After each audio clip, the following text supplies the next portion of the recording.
The top toolbar, an overview of tools. At the top of the Design Studio, we have our main bar of tools. These consist of the following. Move and pan. The pan function moves the canvas around.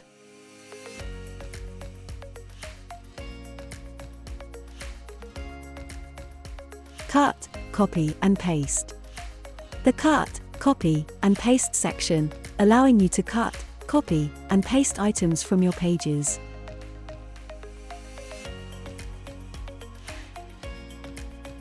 Undo and redo. The undo and redo changes buttons. Page zoom. The zoom in, zoom out, and view reset buttons. Grids and margins. Show and hide the grid and margin guides for the pages.